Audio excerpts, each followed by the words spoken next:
Bueno, la sección que corresponde a hoy se ha titulado La materialidad y su diseño. Nosotros ya desde que empezamos con el módulo de incendio venimos titulando las clases, ¿no? Poniéndole nombre. Y hemos integrado diversos temas que están desarrollados más en profundidad en el manual, ¿no? Que yo les recomiendo empezar a leer si todavía no lo han hecho.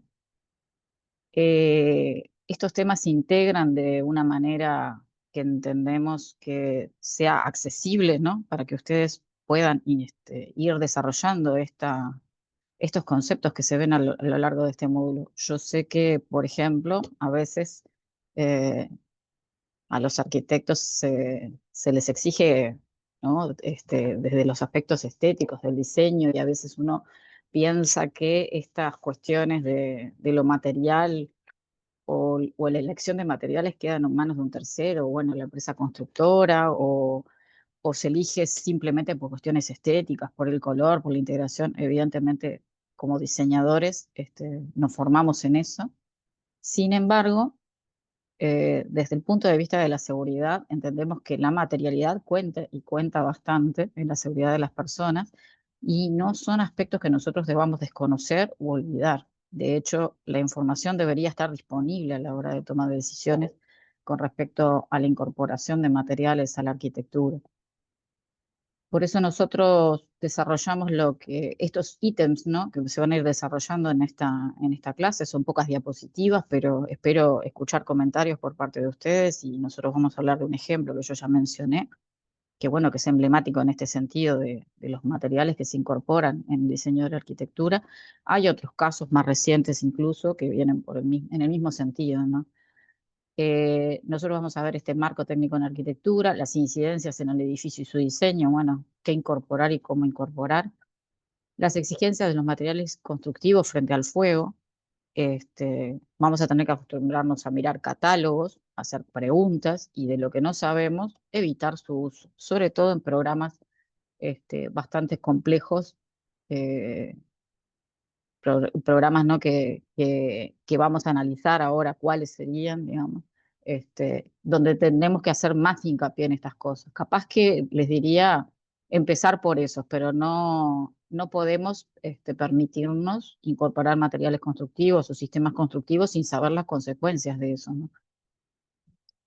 Eh, Vamos a repasar conceptos de resistencia y de estabilidad al fuego, que la normativa o los requisitos, incluso en nuestro marco local, lo piden así, de esa manera, no piden este, poner materiales que tengan cierta resistencia al fuego y analizar la estabilidad del fuego de una estructura. También vamos a ver el comportamiento de distintas estructuras frente al fuego, las más clásicas, ¿no? Las más conocidas, el hormigón, la madera, estructuras livianas, lo que nosotros usualmente vemos en nuestro medio. Hemos construido durante mucho tiempo, digamos, con materiales tradicionales, pero ahora, en esta época, se han incorporado muchísimos materiales. El uso de la madera, por ejemplo, es algo emergente de los últimos años. Entonces nosotros tendríamos que saber exactamente estas estructuras, cómo se comportan, para tener una idea clara de cómo se va a desarrollar este evento, si es que se produce el incendio, este evento en el edificio, y bueno, cómo actuar en consecuencia. Recuerden que siempre hay un uso normal y un uso en emergencia, y cualquiera de los dos son tan relevantes al momento del diseño, como elegir un color o elegir una terminación.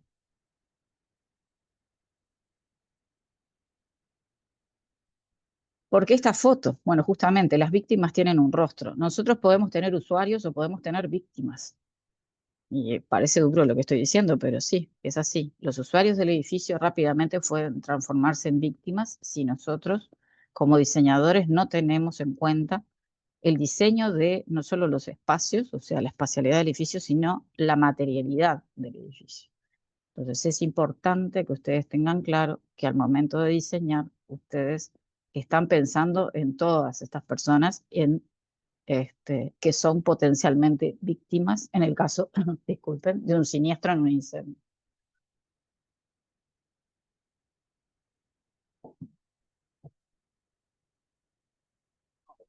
Respecto a las exigencias de los materiales constructivos frente al fuego, vamos a ver que la norma define parámetros, ¿no? Una cantidad de parámetros que tienen su manera de calcular y su manera de ensayar. Va a haber un desarrollo normativo bastante importante en esta área. Y todos estos materiales tienen que tener ciertos parámetros establecidos con respecto a nuestras variables de interés. Por ejemplo, la combustibilidad. ¿Qué tan combustible es un material o no? Este material eh, frente al fuego se comporta encendiéndose o no pasa nada. Por ejemplo, un cerámico. Un cerámico no va a entrar en combustión, es un material totalmente incombustible, pero bueno, un revestimiento de una pared decorativo, por ejemplo, que yo quisiera poner. Bueno, ese material, ¿cómo es que se va a comportar? Entonces, todos los materiales que nosotros usamos en la construcción, las terminaciones, inclusive el equipamiento del edificio, nos puede tocar diseñar una sala de teatro, diseñar un cine, diseñar cualquier lugar de reunión pública. Y bueno, vamos a estar incluso definiendo equipamiento del edificio, además de las terminaciones del mismo. Bueno, deben de ser exigidas que cumplan determinadas características de seguridad contra incendio. La combustibilidad es una característica o un parámetro de interés para, para este aspecto, ¿no? ¿Qué mide, en definitiva, la combustibilidad? Mide la capacidad de combustión de un material y la clasifica según una normativa adoptada. Acá nos vamos a encontrar con este, diversas normativas que se han desarrollado en distintas partes del mundo. Entonces ustedes van a ver que hay normativas europeas, normativas americanas, algún desarrollo regional, hay algún desarrollo internacional, por ejemplo la ISO tiene también una clasificación. Y a veces en ese aspecto nosotros nos podemos llevar a confundir, ¿no? Porque hay tanta cosa. Por suerte existen también equivalencias, ¿no? A veces uno puede decir que, bueno, que la norma tal, que tiene tales clasificaciones, bueno, la clasificación tal sería equivalente a la norma X, digamos, en estas otras clasificaciones. Lo cierto es que, bueno, nosotros tenemos que fijarnos cuál es la normativa adoptada para entender la lógica de esa clasificación. Y además a esto se suma que en general, bueno, que en general no, que no tenemos en Uruguay un organismo que haga ensayos de comportamiento frente al fuego, ¿no? Y que haga testeo de materiales, con lo cual nosotros los materiales que tenemos catalogados y ensayados son materiales que son industrializados y que en general vienen desde el extranjero. No hay ningún material que se produzca acá, que se pueda hacer el ensayo acá, a menos que se mande al exterior, que es una práctica que podría llevarse a cabo porque en Argentina hay laboratorios que pueden hacerlo. Y ellos tienen un cuerpo normativo desarrollado con las normas IRAM, una norma que también habla de combustibilidad, digo, donde se pueden hacer ensayos. Pero en Uruguay no tenemos estos laboratorios. Otro parámetro que nosotros debemos de tomar en cuenta en este caso, bueno, si el material es combustible, ¿cuál es su velocidad de combustión? Es decir, ¿a qué velocidad se dan estas reacciones de oxidación que son propias de la combustión con llamas? ¿Se acuerdan que nosotros hablamos la clase pasada? Bueno, que el combustible se vaporizaba y en esa fase gaseosa era que se daba la combustión y como este incendio se desarrollaba a través de una reacción en cadena que iba sumando, ¿no? Este, más calor y mientras que había combustible se seguía calentando, se seguía vaporizando. Bueno, ¿a qué velocidad se da ese proceso? Entonces, lo que las normas generalmente adoptan como parámetro es definir una medida de masa por unidad de tiempo. Es decir, bueno, ¿en cuánto tiempo yo tengo que ese material se va entrando en combustión y lo contrasto contra un material estándar, ¿no? Una base de comparación? Este combustible estándar en general es la madera, pero si acaso esto no importa porque nosotros vamos a recibir el material ensayado y tenemos que interpretar de qué están hablando, ¿no? Cuando un material dice es un M tal. Entonces, esa velocidad de combustión que aparece muchas veces en la normativa o en los catálogos, con esta letra M minúscula, tiene que ver entre comparar la velocidad del combustible que se va a ensayar, combustible hablando como cualquier material, ¿no? Cualquier material que pueda entrar en combustión. O cualquier material porque podemos llegar a tener que es un M0, ¿no? Que no hay combustión. Un cerámico es un M0, una losa sanitaria es un M0, un vidrio es un M0. no entra en combustión. Bueno, lo compara el material para ensayar con ese combustible estándar que nosotros utilizamos para la comparación. Entonces, en valores mayores o iguales a 1, ya sabemos que hay una velocidad alta de combustión. Y en valores menores a 1, ya sabemos que la velocidad de combustión es baja. Hasta llegar a un M0, que lo que yo les digo es que un material que no entra a combustión. Esto es dos parámetros importantes a tener en cuenta cuando nosotros hablamos de exigencia de los materiales constructivos frente al fuego. El índice de desarrollo de humos es otro parámetro que muchas normas lo recogen. Acá hay una norma que tampoco es para que se la aprendan de memoria, la NFPA ASTM 84. Bueno, esta norma lo que pretende es clasificar, medir de alguna manera cómo es que la propagación de la llama en la superficie y cómo es la emisión de humos de un material contra una pieza testigo que, como yo le decía, normalmente se utiliza la madera. No, esta norma, hasta donde yo sé, aún no ha sido aún aceptada por falta de consenso, aunque hay otras normativas que sí recogen estos parámetros de desarrollo de humo y propagación superficial de llama. Pero lo importante de esto es que algunos materiales incorporan, ¿no? Aunque esta norma todavía no haya sido internacionalmente aceptada por consenso, aclaraciones con respecto a la emisividad de humos. Y esto también es importante si nosotros estamos considerando un espacio de reunión pública, por ejemplo, o una vía de evacuación. Yo no debería elegir un material con alta emisividad de humos para hacerlo como revestimiento de una vía de evacuación, porque bueno, estoy poniendo en riesgo ese local estanco, de alguna manera, si fuera alcanzado por el calor y por el fuego, de que entrara en combustión y bueno, emitiera una cantidad de humos importantes, lo cual sería contradictorio con mi vocación de mantener libre de humos ese espacio. Es muy importante además el tema de humos tóxicos, ¿no? Nosotros vivimos en el mundo que les diría que es un mundo de plástico. En algún momento las terminaciones eran de otro tipo o los materiales que se incorporaban en la arquitectura es de otro tipo. Bueno, ahora hay una cantidad de materiales con un alto componente de plástico, si no es el todo, digamos, componente de plástico, el 100%, que son potencialmente emisores de humos tóxicos. Entonces, nosotros debemos de tener muy especial cuidado en el momento que elegimos esos materiales para la terminación de nuestros edificios. Eh, Evidentemente, esta información debería de estar a nuestro poder, ¿no? En el momento de decidir y nosotros deberíamos evitar de pronto ir, por más que estuviéramos tentados, ¿no? Con algún tipo de material de revestimiento decorativo, deberíamos ir por la opción, digamos, conservadora o por decir de alguna manera, de no elegir algo de lo cual no tenemos información con respecto a estos parámetros, ¿no? En el manual hay varias categorizaciones según la norma de que se trate. Nosotros simplemente lo que vemos acá es un gran pantallazo y ustedes seguramente en el ejercicio profesional se van a encontrar con otras que se desarrollen a futuro. Lo importante es que se acostumbren a buscar estas cosas. Yo recuerdo haber estado hace un par de años, ahora no lo recuerdo con exactitud, hay un grupo de trabajo que está trabajando, creo que se formó en Facultad de Química, digo, pero tiene que ver la Facultad de Arquitectura y la Facultad de Ingeniería, hay miembros allí, que es el grupo de materiales. Y yo fui a alguna serie de reuniones y, por ejemplo, se estaba muy preocupado acerca de la durabilidad, ¿no? Una cosa importante en la arquitectura también, bueno, cuánto dura este material o cuánto voy a tener que invertir yo en mantenimiento de este material que incorpora la arquitectura.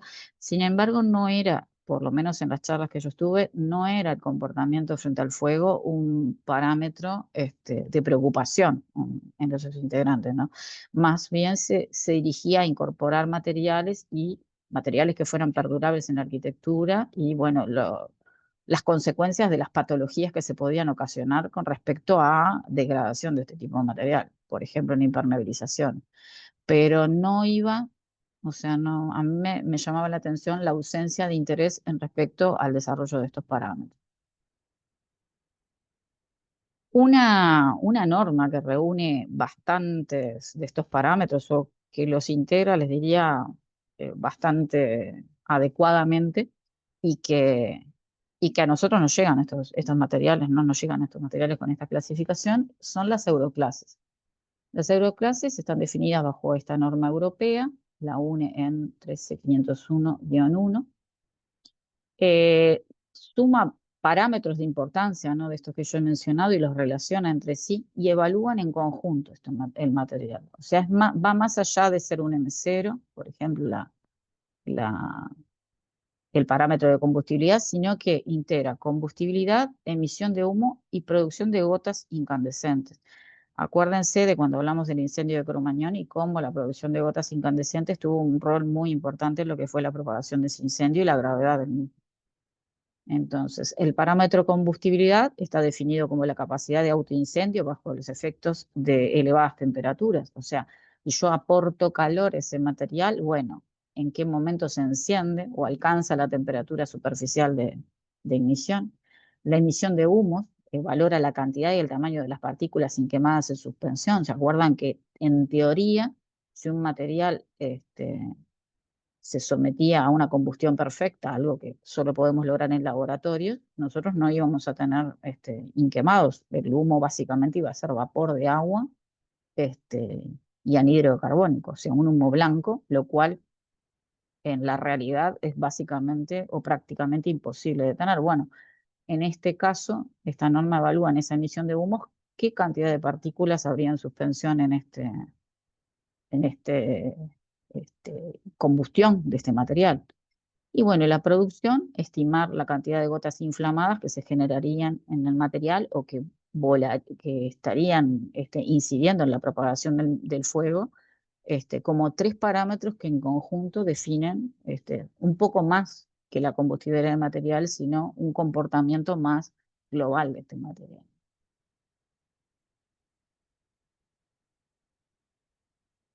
Las euroclases básicamente resumen estos parámetros que yo les decía en este tipo de clasificación con un sistema de letras, ¿no? A1, A2, B, C, D, E. Cuanto más cerca de la A, el mejor es el comportamiento frente a un incendio. Cuando la letra va avanzando, digamos un E, un F, es peor el comportamiento frente al fuego. Entonces, si yo tuviera un A1, yo sabría que ese material tiene un muy buen comportamiento definido de acuerdo a esos tres parámetros que la norma maneja. Las clasificaciones adicionales son para producción de humo y para gotas y partículas en llama. O sea, ¿qué quiere decir? Si yo tengo un material muy cercano a un M0, ¿no? Es casi un material incombustible. Entonces, ya acercándome a las letras B o C, ya voy a tener un M algo, digamos, no, superior al 0, digamos, es un material combustible que cuanto más avance la letra, más combustible va a ser. Allí yo voy a tener esta idea de cómo se va a comportar este material si yo lo incorporo a mis edificios.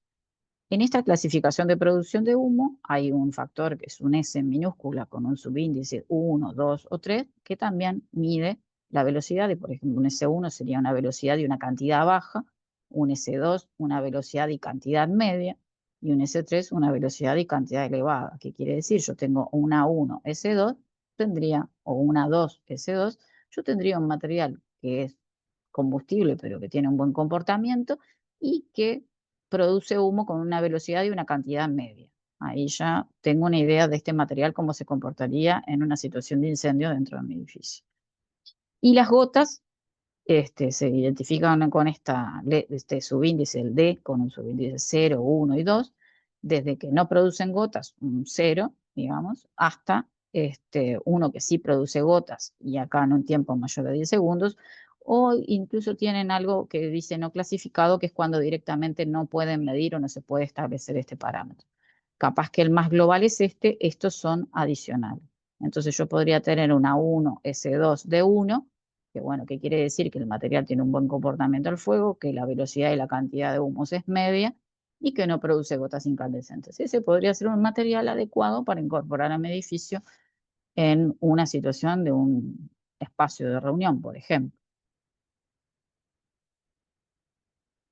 Acá, por ejemplo, en este cuadro, que no vamos a entrar en profundidad, la clasificación principal, la combustibilidad, la aplicación final, vean que, por ejemplo, en paredes y techos yo puedo poner un material A1, en un suelo puedo poner un material A1 también. Yo podría definirme, en realidad, qué tipo de materiales poner, en qué situación debería estar, y bueno, su contribución al fuego, que es lo último que se evalúa ya, acá en esta columna, es, bueno, si es un grado máximo, o es muy limitado, o es media, o es alta.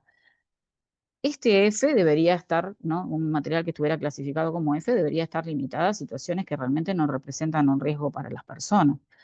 De vuelta a lo mismo, si yo tengo para evaluar un material de revestimiento, bueno, en un área, por ejemplo, lo que es el hall del edificio, la principal vía de salida del edificio, si está definido que esto sea así y no hay una vía de evacuación alternativa, bueno, yo debería tener mucho cuidado, ¿no? En cuanto a lo que podría generar la opacidad de humos de este material, en cuanto a la cantidad de gases combustibles o gases con productos inquemados, ¿no? La ceniza que se vierte a este ambiente, y evitar aquellos que tuvieran esta opacidad muy grande.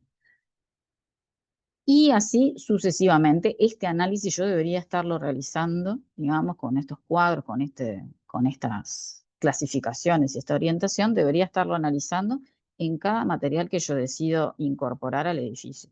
Sobre todo cuando estamos hablando de lugares donde se reúnen muchas personas, en vías de evacuación. Evidentemente hay programas que son muy, muy delicados. Un programa hospitalario, por ejemplo, yo debería tener mucho cuidado en los materiales que incorporo en la arquitectura, por más que después vamos a ver más adelante que hay sistemas de extinción y hemos visto que hay sistemas de alertas, ¿no? La detección lo que mide básicamente es la presencia de humo como indicador de que se ha producido un incendio. Y bueno, es muy importante que estos sistemas funcionen correctamente, pero todo lo que yo puedo hacer como diseñador para evitar, bueno, llegar a una situación compleja con respecto a la propagación del fuego y al desarrollo de humos, se juega en esta cancha, ¿no? En saber qué materiales estoy incorporando a mis proyectos. Ustedes seguramente siempre van a tener a mano, estas son cosas que no tienen que aprenderse de memoria, ¿no? Ustedes cuando vean un catálogo, vamos a ver alguno ahora en unas diapositivas más adelante, van a tener la información y van a tener a qué norma refieren. Y ante la duda, consultarán la norma. O sea, no es nada que uno se tenga que aprender de memoria. Siempre va a estar el material de consulta o la norma original de consulta para que uno esté seguro, ¿no? de realmente de lo que está eligiendo.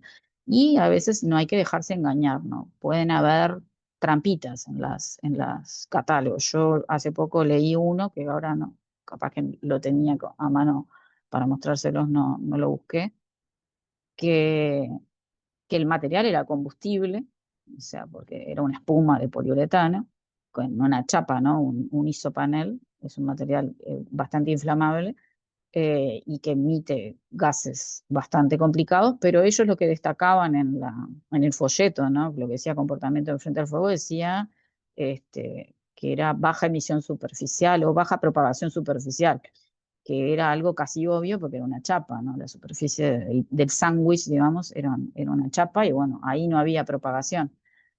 Como que deliberadamente ocultaban cierta información, digamos, al usuario, mostrando las bondades del producto sin entrar en detalles con respecto a, bueno, a las cosas que realmente eran complicadas. Esta espuma era combustible o es combustible, emite gases bastante tóxicos, el ácido cianhídrico, por ejemplo, pero bueno, tenía un comportamiento de superficial de propagación de llama bastante bueno, porque no estábamos hablando del material que se estaba quemando, sino dentro del sándwich solo referían a la superficie de la chapa. Entonces, bueno, a veces hay que ser también un poco perspicaces cuando se leen los documentos técnicos a qué cosas se refieren y en todo caso hacer las consultas pertinentes. Ay, que me rayaron ahí. ¿Qué hicieron, chicos? ¿Y esto cómo se borra? Ahí, desapareció. Perdón, apreté. Sí, yo no sé ni cómo hacerlo. Pensé que había sido yo. No pasa nada.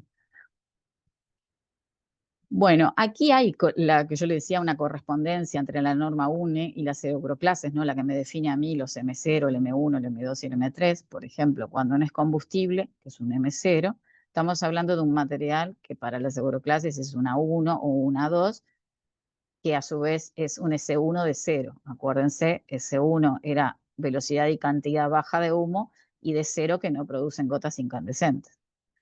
Un no inflamable es un M1, en la norma 1 es un B, una clase B, S3 o D0, difícilmente inflamable M3, y bueno, esta es la equivalencia a la 1, medianamente inflamable, y esta es la equivalencia a la 1. O sea que ustedes tienen manera también de, si prefieren manejar esta norma o están manejando todo con esta norma, saber entre una y otra, bueno, qué equivalencias. Y así podríamos poner una equivalencia con la norma ISO, que no viene el caso, y para eso les pido que vayan y miren en el manual que hay más tablas que las que yo les estoy presentando acá y otras que pudieran ocurrir.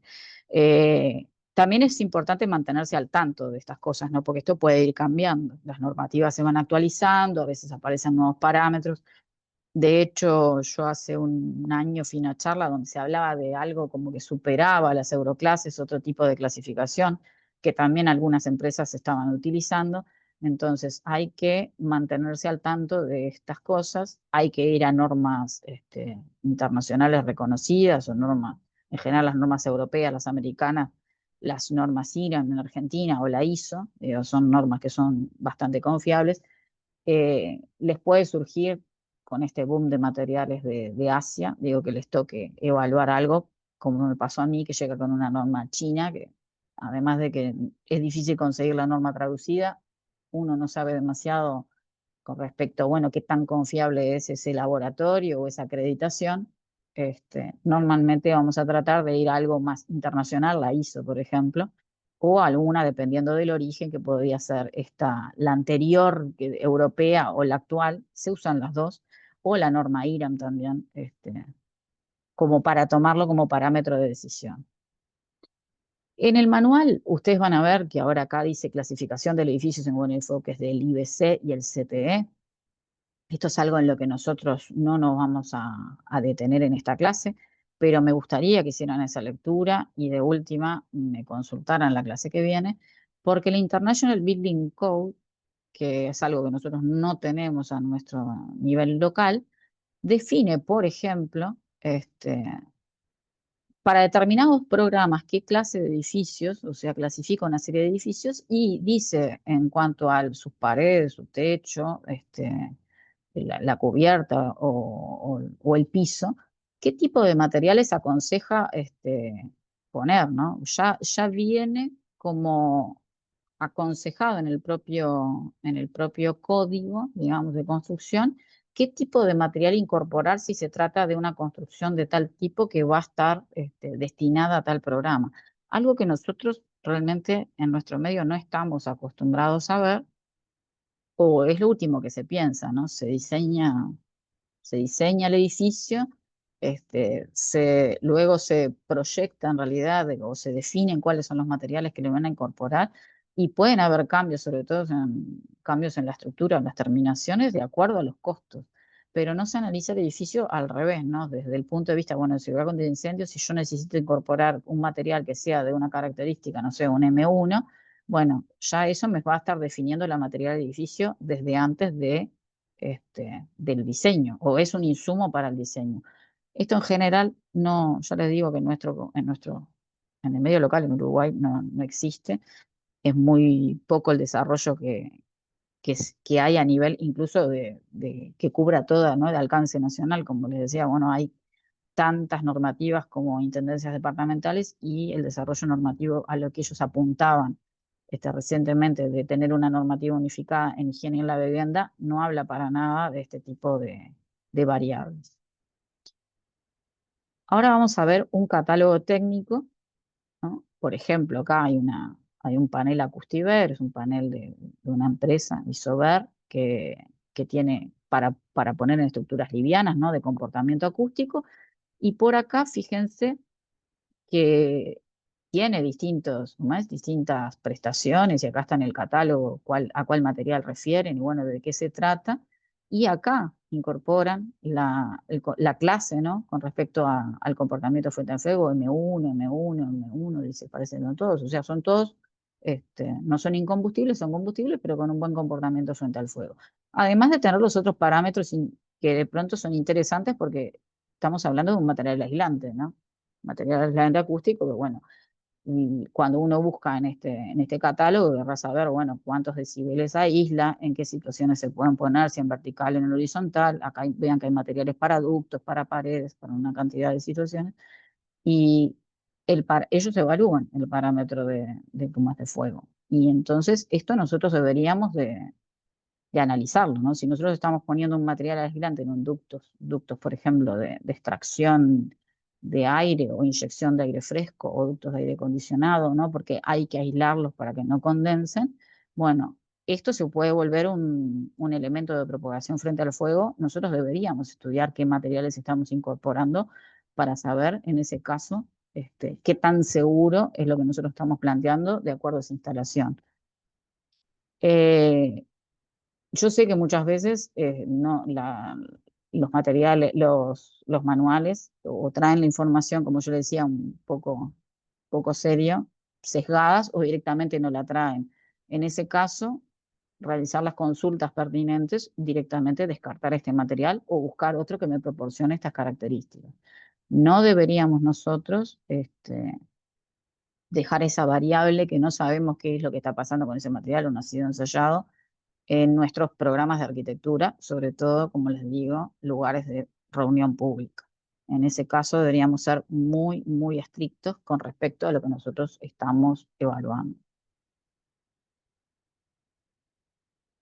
Bueno, como conclusión global de estas primeras diapositivas de la clase, bueno, el arquitecto debe exigir al proveedor o al fabricante que presente la documentación técnica, ¿no? Que acredite ese comportamiento del material en el aspecto de seguridad contra incendio. Este material puede ser constructivo, estructural, revestimiento o equipamiento. Como les decía, si les toca diseñar una sala, un cine, el equipamiento también debería ser evaluado en su comportamiento frente al fuego. Esta documentación, que viene en los catálogos técnicos, como el que vimos anteriormente, tiene que estar certificada con ensayos normalizados, y a partir de eso definir esas clasificaciones. Y debería estar citada la norma en referencia al ensayo que fue realizado. Nosotros deberíamos poder chequear, ¿no? Que esa norma existe, cuáles son las categorías que define esa norma. Esta información tiene que ser clara y fácilmente accesible. En el formulario, en el folleto anterior, por ejemplo, estaba bastante claro en ese catálogo, en esa ficha, ¿no? Que tenía la imagen y tenía en columnas los parámetros materiales, bueno, cuál era el que se refería a comportamiento frente al fuego. Y esta información, dice acá, debe formar parte de la literatura de obra. Llega un momento en la obra que empiezan a llegar, ¿no? Muestras y materiales y se empiezan a tomar definiciones con respecto bueno, qué se compra y bueno, al final qué cosa o con qué proveedor se trabaja. Bueno, toda esa material técnico, esa literatura debería formar parte de ese legajo de obra y estar presente para el momento de toma de decisión. Yo sé que es algo que aparentemente en Uruguay no es práctica común, este, pero aunque les parezca mentira, Bomberos acá en Uruguay ya exige esa información, ya exige que se haga ese análisis de esa información y que se estudie cuál es el comportamiento frente al fuego de un material.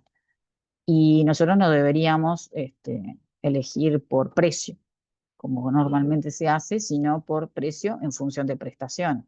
Evidentemente, un material que no aclara o no tiene un comportamiento frente al fuego, por lo menos normalizado, capaz que pueda ser más barato, no lo sé, pero en sí mismo yo no, debería descartarlo en la comparación directamente. Si yo estoy buscando algún comportamiento frente al fuego y debo evaluarlo, bueno, yo debería elegir entre materiales que tuvieran ensayos y que tuvieran claramente especificado y esta información estuviera accesible a través de esta literatura y descartar a aquellos que no tienen esta información o que esta información no es clara o es engañosa, ¿no?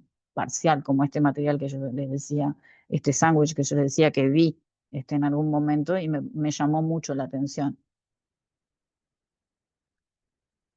Ahora vamos a hablar de un caso que yo lo he nombrado, que no sé si ustedes alguno por curiosidad fue a ver, pero yo le dije busquen porque en YouTube hay videos respecto a esto. Un ejemplo de material que se usa en nuestro medio, ¿no? Un material que ha venido fuerte a utilizarse ya desde hace varios años. Muchas veces, como sucedió en este ejemplo que nosotros vamos a ver, llega como una mejora al edificio en sus aspectos estéticos, en sus aspectos térmicos, como algo, acá en medio local lo he visto como tipo modernización, ¿no? De algún estilo de fachada, a veces como unificación entre obras nuevas y obra vieja, bueno, darle como una unidad estética a ese edificio, se decide incorporar esto, que son los paneles de fachadas, panel sándwich. Estos paneles están compuestos por aluminio, polietileno y aluminio, o sea, este es el sándwich que conforman. El polietileno, un plástico, afuera de este aluminio, que además pueden tener colores, ¿no? Muy atractivos, una coloración bastante viva y llamativa. Este material tiene la otra bondad de que ¿cómo es? Se puede doblar, no se daña, entonces a veces estos revestimientos son adecuados para formar curvas o para envolver alguna estructura que sea compleja. Bueno, son bastante utilizados por esto. Acá vean que dice características de este de panel composite, también lo van a encontrar en la literatura con ese nombre. Dice elevada resistencia a la corrosión de los agentes atmosféricos, la durabilidad, esa es la gran preocupación de los arquitectos, el alto grado de aislamiento térmico y acústico, una propiedad que es buscada, sobre todo el aislamiento térmico. Excelentes propiedades mecánicas, bueno, ¿qué quiere decir? Que es resistente, que se los puede doblar, que no pierden, ¿cómo es? Que no pierden sus prestaciones. Eh, Dice planitud extraordinaria, o sea, perfecto, una superficie perfecta, un material ligero. Esto es importante porque, bueno, van a incorporar en una obra un material que cuenta en el peso de la estructura, fácilmente curvable, rapidez de montaje, y por acá como que estaría faltando dice por acá, ¿no? Composite presenta también con la opción retardante del fuego con denominación FR. O sea, hay uno estándar, por decirlo que básico, y hay otro que tiene un comportamiento frente al fuego, como el yeso, ¿no? Ustedes habrán visto que del yeso hay un yeso que en la jerga le dicen yeso rojo, que bueno, que ese tiene, su composición tiene un comportamiento frente al fuego con cierta resistencia con respecto al convencional, tradicional.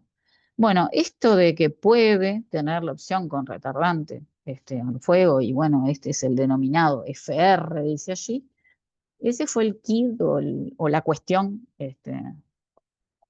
que no se valoró o no se valoró correctamente en este edificio, ¿no? La Torre Grenfell. La Torre Grenfell de Londres es un incendio que pasó hace tiempo, pero más recientemente hubo un incendio en Valencia, creo que fue. Corríjanme ustedes si yo estoy equivocada. Este, Sí, fue en Italia, creo que fue en una facultad de veterinaria, que sí, se incendió sí. el techo. Y no hubo otro en un edificio de viviendas, o yo estoy equivocada, porque ahora estoy. No me acuerdo en este momento. Bueno, la cosa fue que este incendio, ¿no? En esta torre se debió en cierta medida a, bueno, un hecho accidental. Surgió acá ¿cómo es? Un fuego en un cuarto piso, en un electrodoméstico. Este edificio había sido, como es, recientemente remozado con un material similar a este el panel composite, ¿no? Con aluminio para mejorar su comportamiento frente al fuego, tal vez otras cuestiones estéticas que desconozco. Eh, este edificio tenía los núcleos de circulación definidos, había sufrido, después ustedes miran, ¿no? En la literatura con respecto a informes, la NFPA, que creo que esto está extraído desde la NFPA, esta página, ¿no? Que está acá. Habían habido otros cambios alrededor del edificio, fue bastante complicado para bomberos, además de hacer el combate, porque esto se convirtió como una especie de antorcha, porque ardió este material y empezó a propagar el incendio hacia arriba.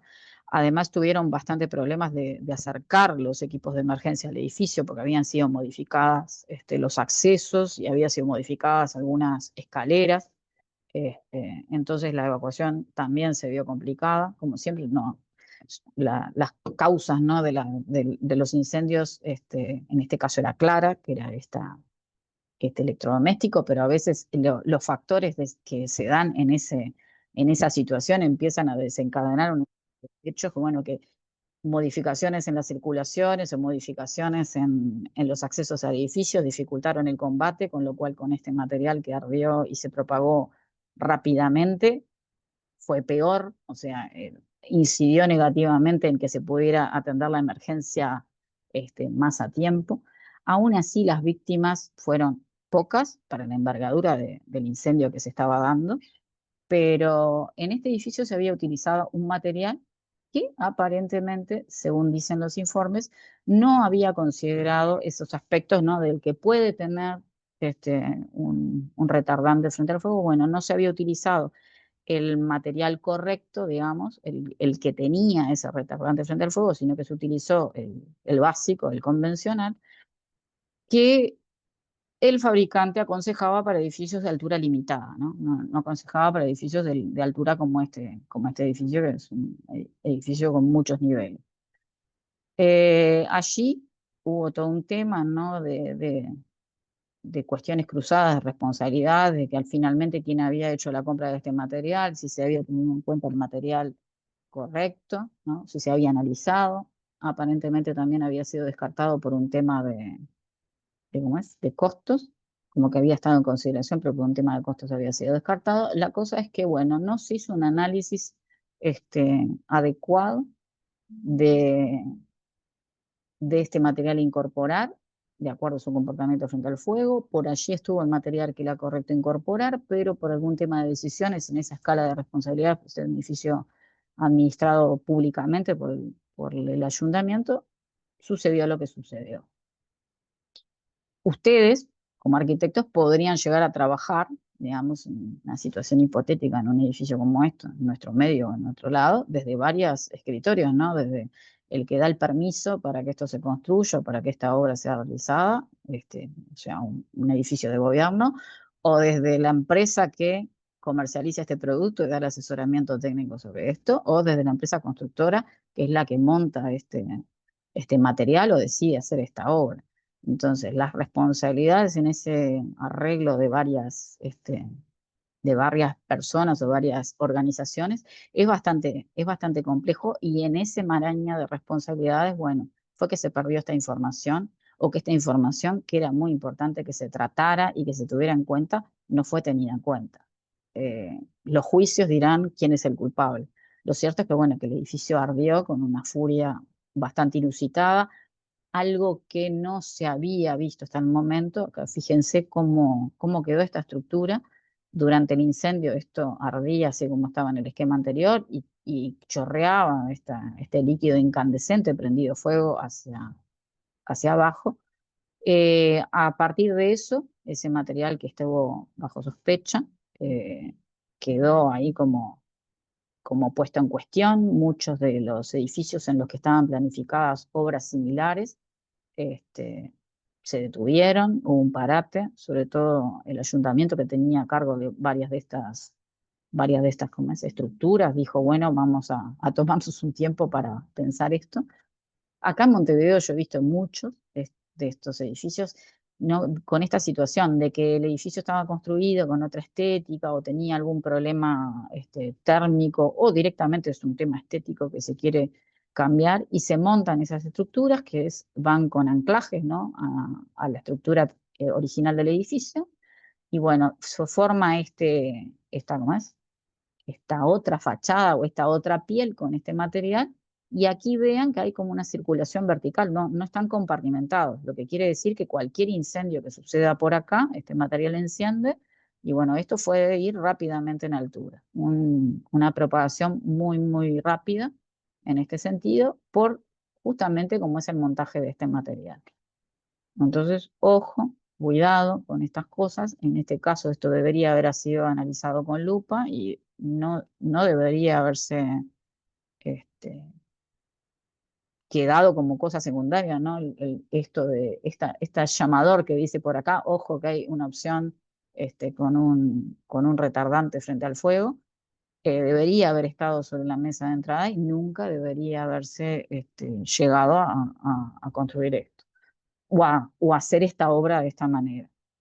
La NFPA hizo como una especie de buscador, no me acuerdo cómo lo llamaban ellos, pero donde uno ingresaba una suerte de parámetros, ¿no? Como online, ¿no? Como un programita donde uno ingresaba una suerte de parámetros y le daba ciertos consejos con respecto a, bueno, cómo debería analizar el incorporar un revestimiento térmico en una fachada e incluso muchas de estas estructuras que ya se habían montado no solo en Inglaterra, sino en el mundo, en Estados Unidos, fueron desmontadas a partir de esto, ¿no? A partir de que se analizó que, bueno, que había un riesgo potencial de que en algún momento por alguna causa X, por ejemplo, acá en este caso fue un electrodoméstico, pero podría ser cualquier otra, se incendiara el edificio y bueno, se decidió en algunos casos desmontar estas estructuras porque bueno, se había hecho con materiales que no habían tenido en cuenta este valor, ¿no? Entonces se entendía que estos edificios se volvían muy vulnerables con respecto a la seguridad que te podrían tener para sus ocupantes. Yo, si encuentro el material que yo tengo, el original con respecto a esto, se los puedo compartir, creo que lo tengo. Es interesante leerlo. Hubo muchísimas, a raíz de este incendio, bueno, hubo muchísimo análisis y muchísimo estudio y hubieron muchos artículos publicados con respecto a, bueno, qué situaciones de vulnerabilidad se habían dado en diferentes ciudades con el uso de estos materiales y, como les decía, en algunos casos se decidió desmontar esas estructuras, en otro caso se sabe que eso potencialmente podría llegar a una situación como esta, ¿no? En el futuro. Bueno, siguiendo con el comportamiento frente al fuego, lo que nos marcamos para esta clase del inicio, ¿no? Nosotros vamos a analizar ahora conceptos de resistencia y estabilidad frente al fuego. ¿Qué quiere decir esto? Bueno, que nosotros como arquitectos tenemos que diseñar un edificio que que sea construido de una manera tal que la combustión eventual completa de todo su contenido no produjera un colapso en su estructura. ¿Qué quiere decir? Que bueno, aunque se dé un incendio, un hecho fortuito que ya sabemos que potencialmente puede ocurrir porque nosotros vivimos rodeados de combustible, el aporte de calor puede estar, o sea que si se alcanza la temperatura de combustión de ese material, el incendio podría ocurrir, o sea que esa evaluación de riesgo nosotros la podemos hacer con los métodos que ya sabemos, pero bueno, todo el contenido del edificio podría ser afectado con un incendio, pero lo que acá está pidiendo este, lo que acá estamos analizando, que deberíamos pedir nosotros como diseñadores, es que el edificio estuviera construido de tal manera que no colapsara su estructura, que quiere decir que a pesar de que sus contenidos se quemen, el edificio no desapareciera, en definitiva, ¿no? Esto qué puede, además, por qué es importante, por decirlo de alguna manera, o por qué estamos pidiendo eso, no solo por el riesgo que es para sus ocupantes, sino para que se pueda hacer correctamente el combate del fuego. Ustedes piensen que en aquella línea de tiempo, ¿no?, que nosotros nos trazamos en el principio, el fuego se inicia, nosotros podemos saber o alertarnos de que el fuego se inició más o menos tempranamente, o porque alguien lo vio, o si tenemos un sistema de detección de alarmas de incendio, podemos ganar unos minutos más en esa línea de toma de decisiones.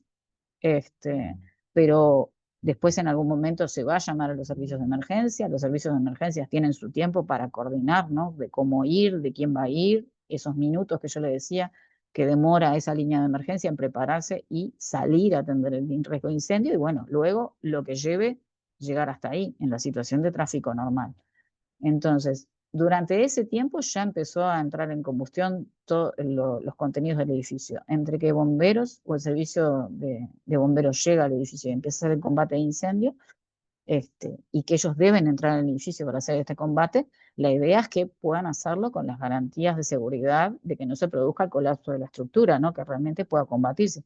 Sino simplemente lo que van a tener que limitarse es a evitar la propagación a linderos y, bueno, esperar a que el edificio caiga. No van a entrar, pero si ellos tuvieran que entrar al edificio a hacer un rescate o algo, es importante tener en cuenta que este colapso no se produzca. Entonces, nuestro edificio debería estar diseñado de manera de evitar ese colapso o que ese colapso estuviera de alguna manera parametrizado para permitir que se haga un combate de incendio inicial y que se rescate a personas que eventualmente estuvieran atrapadas en el incendio y que no hubiesen podido salir a través de sus propios medios. Entonces nosotros vamos a tener exigencias a materiales y módulos constructivos que permitan ese lapso de tiempo que a nosotros nos va a permitir conservar esa integridad física y esa estabilidad portante de ese elemento, lograr a su vez que la resistencia térmica de los cerramientos impidan que las temperaturas superficiales en la cara no expuesta del fuego afecte lo que hay después. Yo no tengo ahora un videíto que también, si lo encuentro, se los comparto, pero se hacen muchas veces ensayos con respecto a esto para medir esta capacidad térmica de un cerramiento. En los ensayos hay dos habitaciones contiguas divididas por ese cerramiento que se quiere ensayar. Se genera un incendio en una habitación y se mide la temperatura superficial y la temperatura del ambiente en la habitación colindante, o sea, en la cara no expuesta. Acá está el incendio y la habitación del otro lado que pasa. Y si ese material, esa divisoria, ¿no?, entre las dos habitaciones no tiene un buen comportamiento, una buena resistencia térmica, eventualmente la cara no expuesta podría llegar a calentar y encender lo que hay en la habitación contigua. Entonces, bueno, nosotros tenemos que lograr que este cerramiento tenga un buen comportamiento para justamente no evitar, evitar que se propague la habitación siguiente simplemente por la radiación de la superficie que irradia a los materiales que están en la habitación contigua. Bueno, evitar la emisión de gases inflamables por la cara no expuesta directamente al fuego. Lo mismo puede suceder en esta situación, que esa cara no expuesta al fuego pueda emitir esos gases que pueden dañar o generar una seguridad limitada en la habitación contigua. Lograr zonas estancas al paso de llamas o gases calientes a lo largo de todo el edificio. Y acá hablamos de este concepto que es compartimentar. Nosotros con un material, con un comportamiento adecuado frente al fuego, una resistencia térmica adecuada del cerramiento, podemos generar estas zonas estancas al paso de las llamas o los gases calientes y lograr que en el edificio no se generalice este incendio por las propias o por los medios usuales de que se transmite el calor, ¿no? Por radiación, por convección. Nosotros podemos lograr a través de estos materiales que tienen un comportamiento adecuado evitar que eso suceda o limitar la propagación del fuego en el edificio. Cuando nosotros hablamos de propagación en horizontal, bueno, estamos hablando básicamente de muros y puertas cortafuegos. Cuando nosotros hablamos de propagación en vertical, estamos hablando de sellados horizontales, sellados de pasos desmontantes. Vamos a ver esto en algunas clases siguientes, pero a modo adelante se los digo. Tener algún tipo de sellado, algún tipo de material que limite esa propagación en altura. Profe, Sí. cuando tenés tipo cámaras de aire en los tabiques o bueno, a veces en los muros exteriores, ¿eso juega a favor o en contra del fuego? Y yo te diría, depende. Eso debería ser Mm, analizado debería ser analizado bien en el corte, ¿no? ¿Qué es lo que tú tenés? Por claro, ejemplo, los muros, el muro tradicional de ladrillo, el muro doble, ¿no? Ladrillo interior, cámara sí, de aire, lo que fuera. En general, si vos ves, bueno, lo has visto en una obra, el muro sí, exterior se sostiene, tienen que hacer como una pestaña, una cierta estructura, el muro exterior, y además bigotes, ¿no? Atravesamientos con... seguro, Y para que se allí, sostenga. entre losa y losa en general está compartimentado, porque hay como Ajá, una pestaña en la que se apoya ese paño de pared. Ahora, si vos me decís una estructura parecida a la del panel composite, donde simplemente lo que se pone es anclajes, y eso sí, de palo a palo claro, está ahí ya, por eso te digo, depende. sí. Ahí ya No, la porque, cosa cambia, porque ellos no, ese material se cuelga de esos anclajes, no necesita un apoyo como el muro de claro, ladrillo que se apoya en una pestaña, ¿no? Se apoya en el esos otro, anclajes y se sostiene como tipo cortinita. Sí, claro, el otro día justo en construcción vimos fachadas ventiladas y bueno, una de las propiedades era que, bueno, el aire caliente salía por arriba, era como una especie de chimenea. tenía como un efecto Bueno, chimenea. Entonces, digo, con esto me parece es, que no sé si es tan bueno. O sea, depende de los bueno, materiales que uno.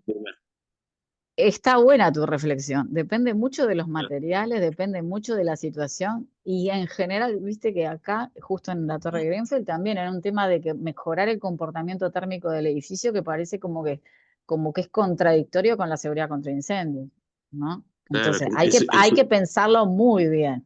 Si vos me decís, bueno, en claro, este edificio tiene dos niveles, por decirte algo, el edificio que vos estaban analizando, tienen dos niveles o tres niveles, diría que hasta 3, 4 niveles, está todo bien. Ahora, si yo estoy pensando en un edificio de 30 pisos, ahí me da un poquito de cosa, ¿no? Debería de sí. tener alguna manera, algún tipo de mecanismo de seguridad para que esto no funcionara, como decís vos, como una chimenea, ¿no? Sí, Porque claro, en definitiva funciona como gran chimenea. justo ahí en la clase, bueno, se trataba a nivel de cerramiento de, o sea, de cómo se sostenía y bueno, ese tipo de cosas, de la resolución del cerramiento, más del punto de vista térmico que del que Claro, estamos viendo acá.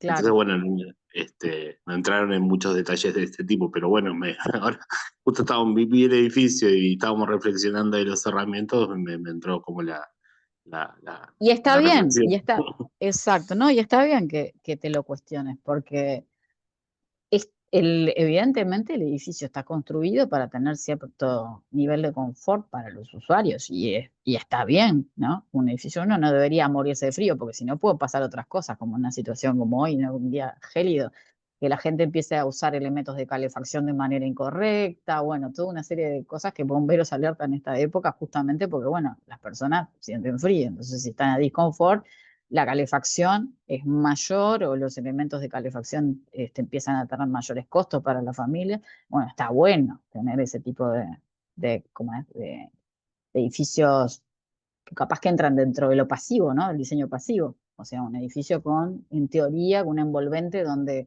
pudiera estar estanco y no tuviera ganancias de calor que me hicieran sentir mal en verano o pérdidas de calor que me hicieran sentir disconfort en invierno.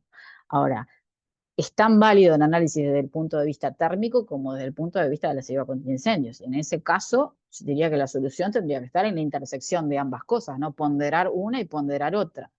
Y bueno, en ese caso, capaz que si se trata de una construcción, este, pues me digas, bueno, es una construcción de baja altura, donde la evacuación se puede hacer en determinado tiempo, las vías de evacuación están bien diseñadas, bueno, capaz que puedo tomarme esa libertad en fachada. Ahora, si yo tengo un edificio altísimo, con mucha población, yo ahí me lo cuestionaría si no hay otra solución, ¿no? O si la solución esa no podría tener alguna, alguna posibilidad de compartimentarla, por lo menos, no en todo el edificio, porque si, bueno, hay una circulación que establece este comportamiento térmico, pero bueno, que tuviera algún tipo de compartimentación cada tanto que a mí me impidiera una propagación como esta, ¿no? Que vaya de palo a palo, empezó acá y el edificio arriba como una antorcha, miren cómo quedó, ¿no? Incluso acá lo que se ve es, el incendio de haber empezado como en una zona por acá, todo lo de acá arriba se carbonizó, ardió como una antorcha, pero vean que el material que se derramaba, ¿no? El material incandescente, a su vez no solo iba hacia arriba, sino que iba hacia abajo. Ya que prácticamente todo lo que no era la parte de basamento del edificio, ardió. Y bueno, eso es un problema, un gran problema para los usuarios del edificio. No sé si contesté la pregunta, Gabriel. Capaz que Sí, generé más gracias. dudas. No, no, no, está perfecta, ya venía contestándose y bueno, pero A ver, ustedes como arquitectos van a estar muchas permanentemente gracias. tomando decisiones, Gabriel. Permanentemente tomando decisiones. O sea, van a tener sobre la mesa esta posibilidad y esta posibilidad. Y siempre van a tener que ponderar, ¿no? De alguna manera siempre van a tener que estar haciendo ese análisis. Bueno, tal No, material me ofrece tal cosa, pero tengo tal otra. Tal material en esta situación. ¿Me puedo permitir esto? ¿Me puedo permitir esto? Por eso me parece que está tan bueno el enfoque del International Building Code, porque el International Building Code te dice, bueno, si el programa es tal cosa, bueno, vos podés usar esta estructura, esto, podés definirme estos parámetros de seguridad contra incendio. Ahora, si el edificio es de este tipo, las exigencias son estas. Entonces vos ya de antemano sabés, bueno, en este edificio no voy a poder utilizar esta tecnología porque no voy a llegar a ese parámetro de seguridad. ¿Me explico? Entonces, ese análisis está interesante. Ahora, permanentemente va a estar sobre la mesa esa, ¿no? Sopesar tal cosa frente a esta frente a aquella. Y ahí van a haber compromisos, va a haber un lugar correcto donde se debe ubicar ese proyecto. Pero está buenísimo, digo, que lo hayas relacionado, digo, con otra cosa, porque a veces en facultad nos pasa, digo, me pasó a mí, calculo que les pasará a ustedes también, que bueno, que vemos en construcción una cosa y se ve, no sé, en tal cosa la otra, y en otra la otra, y en otra la otra, y como que ese transversal, ¿no? Esa visión como, bueno, lo constructivo, lo estético, el diseño, la funcionalidad, esa cosa como horizontal que cose todo eso, no la ven hasta prácticamente cuando están en la obra tomando decisiones. Y es bravo, es bravo. Pero Sí, a eso es veces pasa permanente, eso claro. Y no es para que se de- agobian, ¿no? Es tarea del arquitecto. Es la no, tarea es que parte, creo, es parte. exactamente, es parte de. Pero si tienen no sé cómo decir, una formación medianamente sólida, digo, medianamente sólida, y me refiero a que no metieron en la cabeza un montón de fichitas que después no las encuentran más, ¿no? Que dicen, bueno, yo tengo que estudiar tal cosa, tengo que tener en cuenta esto, aquello, bueno, yo voy a saber por lo menos, yo sé dónde tengo que buscar esa información, mira, tal cosa, a ver, yo me acuerdo que en algún lado lo tenía, y lo voy a buscar y va a estar ahí. ¿No? Pero esa línea de razonamiento o esa formación profesional eh, está bueno que traten ustedes de linkear una cosa con la otra, sobre todo, bueno, con construcción, ¿no? Que construcción se ve mucho tema está muy enfocado a la durabilidad en los materiales, entiendo yo, y me parece correctísimo. Pero a veces el tema de seguridad contra incendios se ve como una cosa así como que parece que son agregados, ¿no? Bueno, agrego bocas, agrego agua, agrego instalaciones, y no es del todo así, ¿no? Ustedes cuando están definiendo la materialidad del edificio, básicamente no están poniendo ninguna instalación, están definiendo la materialidad del edificio. Son aspectos constructivos, ¿no? O sea, tiene que ver mucho con la construcción. Hasta acá no estamos hablando de poner ninguna instalación, es básicamente cómo el edificio va a estar hecho. No sé si alguien tiene algún otro comentario, alguna duda. Digo, cosas que pasan en otras unidades curriculares o en otros aspectos de la carrera. Porque está interesante, digo, tener esa cruzamiento o esa visión. Bueno, en concepto de resistencia al fuego, ustedes van a encontrar en los catálogos o van a encontrar que la norma le pide RF o TRF, tiempo de resistencia al fuego.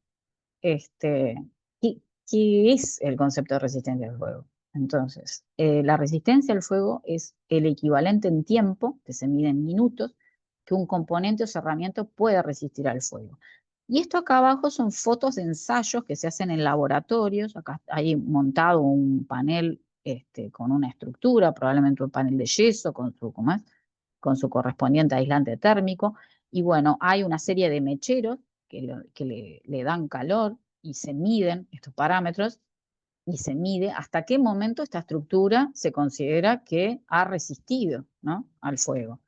Entonces, normalmente nosotros nos referimos a sistemas constructivos o no nos estamos refiriendo propiamente a un ladrillo, sino a un muro de ladrillo. En este caso es un muro de ladrillo sin revocar, entonces estamos diciendo que, bueno, que ese material que se ensayó, imagínense que fuera esto un cerramiento de ladrillo, bueno, tiene una RF60. Acá es un panel de yeso, bueno, el espesor ¿cómo es? Panel de yeso, la estructura, el relleno, cuál era. Entonces yo voy a poder decir en mi ensayo que el panel de yeso con una placa de tantos milímetros de espesor y una estructura de aluminio de tanto, con su aislamiento tal, resiste 60, 90 minutos, 120 minutos. No hablamos de solo el panel de yeso, no hablamos del panel de yeso montado en su estructura. Estos valores obviamente se ensayan, acá hay una puerta cortafuego que se está ensayando, vean que se le mide una cantidad de cosas, se le ponen sensores, se le va aportando calor, se mide la temperatura, hasta determinado momento en que, bueno, después de iniciado se decide cortar, digamos, el ensayo, bueno, hasta aquí mantuvo su comportamiento frente al fuego, en general, cuando ustedes lo vean, se catalogan en 30, 60, 90, 120, 180, no van a encontrar algo que diga 65 minutos. Pónganle que este panel resistió, no sé, 73 minutos, probablemente esto va a estar catalogado como un RF 60. O sea, saben que hasta 60 va a estar garantizado que este sistema, que está compuesto con este panel de yeso, con esta estructura, ensayado bajo la norma tal, es resistente al fuego. ¿Qué pasa? Digamos, que a veces uno extrapola situaciones que de pronto no debería hacerlo. Hay paneles de yeso, por ejemplo, Durlock, que si usted es muy fácil encontrar los ensayos que ellos han realizado, porque tienen laboratorios en Argentina, y llegar a los ensayos y a la clasificación. Entonces ellos dicen, bueno, tal panel de tal medida, con tal estructura, está en el catálogo, está su esquema, tiene una RF de tanto.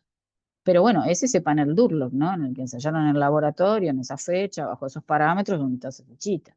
No es capaz que cualquier panel de yeso de otro fabricante, que uno no sabe si lo ensayó o no lo ensayó.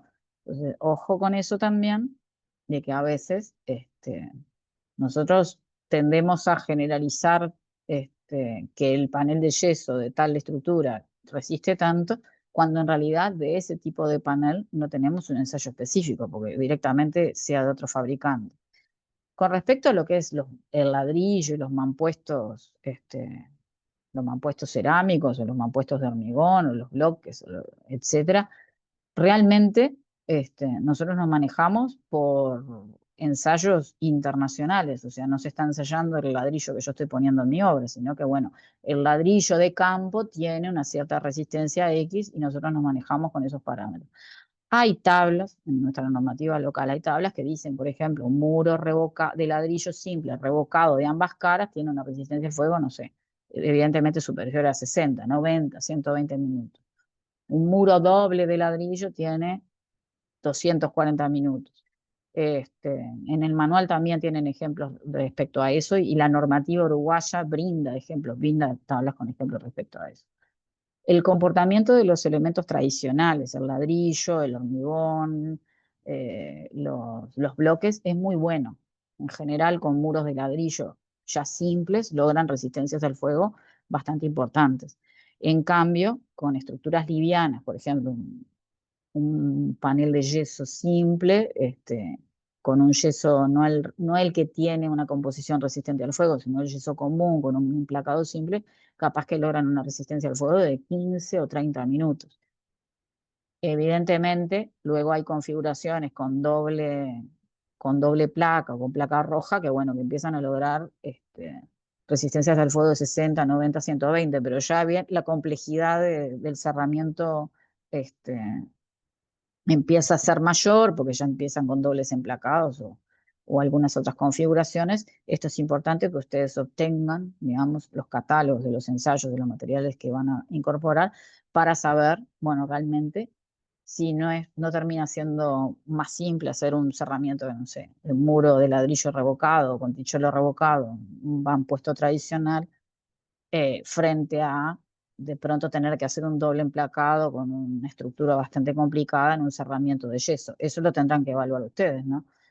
Bueno, si es más simple o los procesos de obra me permiten mejor hacer una cosa que otra, pero en todo caso deberían de estar analizando si yo necesito tener una resistencia al fuego de un cierto cerramiento, bueno, con qué tipo de materialidad lo logro, y bueno, eso qué tanto se adapta a mi proceso de obra o no, ¿no? Siempre teniendo la información técnica adecuada.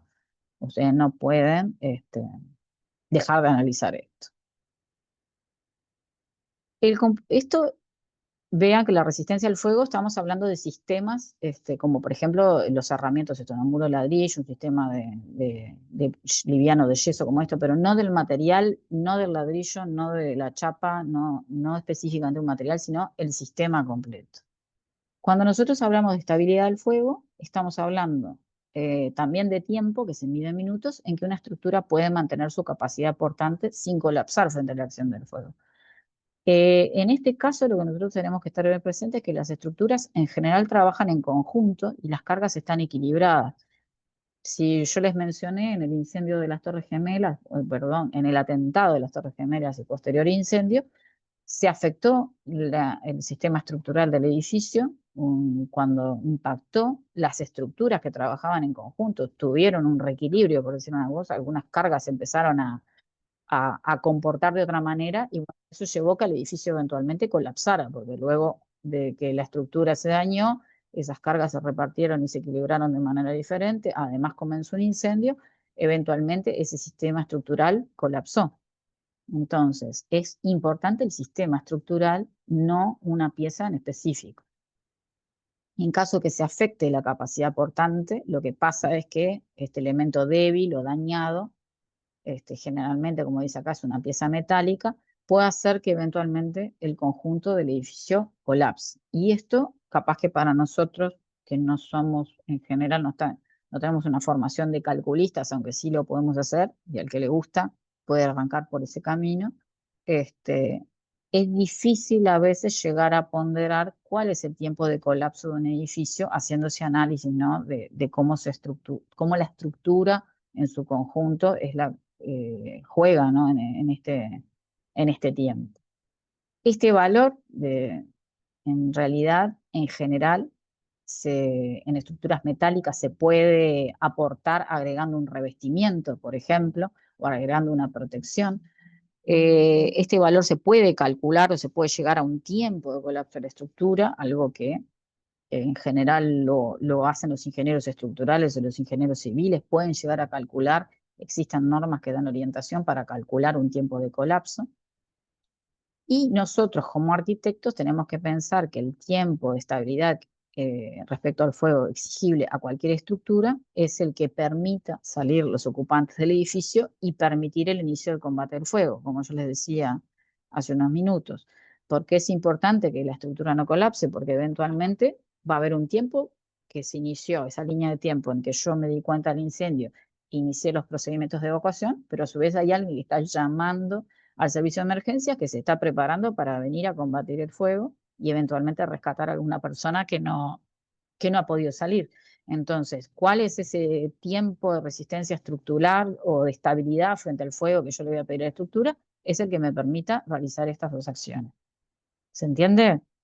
Luego, bueno, serán pérdidas materiales, ahí contarán los seguros, obviamente, vendrán a decir, bueno, ¿cuál es el valor de asegurar este edificio que es de tal y tal característica? Evidentemente en el tema, en seguros, sí, en centros logísticos, en cuestiones donde se guardan materiales o mercaderías, esto tiende a ser tomado bastante en cuenta, ¿no? Cómo es el edificio y cómo se comporta frente al fuego.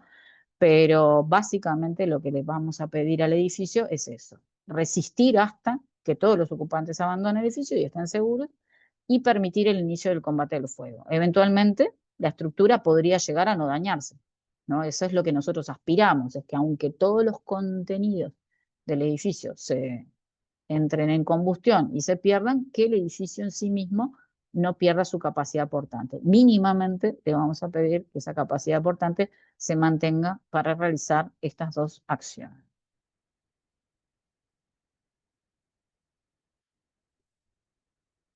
¿Hasta acá vamos bien? ¿Algún comentario? Porque yo me estoy quedando media afónica. Espero llegar con vos hasta el final. Bueno, los distintos sistemas estructurales más conocidos por nosotros, ¿no? Podríamos abrir esta clasificación en N categorías, pero bueno, vamos a hacerlo desde lo más simple. Nosotros podemos tener estructuras conformadas por piezas macizas de madera y elementos metálicos de vinculación en hierro o acero, ¿no? Un sistema mixto. Nosotros podemos tener estructuras conformadas por piezas de acero estructural, vinculadas también en elementos de sujeción estructurales metálicos. Y nosotros en general nos podemos encontrar con estructuras de hormigón armado, capaz que son las tradicionales en nuestro sistema constructivo en Uruguay. Si nosotros hablamos en Estados Unidos, capaz que los sistemas tradicionales para ellos sean estos, ¿no? Y en alguna otra parte del mundo, capaz que los sistemas tradicionales para ellos sean los macizos en madera. Pero bueno, es cierto que en Uruguay hay una larga tradición de construcción de estructuras de hormigón armado, Y podríamos decir que tenemos estas tres grandes familias de estructuras sobre las que nosotros podemos hacer algún tipo de comentario. En el manual está explicado con mayor detalle lo que yo les voy a decir ahora. Los invito a leerlos y, bueno, hacerme los comentarios pertinentes o las consultas pertinentes, pero en principio nosotros tenemos que las estructuras, por ejemplo, las de hormigón armado, las que en nuestro medio a ver, Federico levantó la mano. No sé si tenés ahí el audio para Sí, preguntar. Sí, sí, yo te quería preguntar sí. respecto al manual. Mm. ¿Está subido en el EVA? Porque yo no vi el módulo de combate contra incendios en el EVA. Sí, a ver, déjame compartir esto. Un segundo. Y tengo Eva por ahí abierto.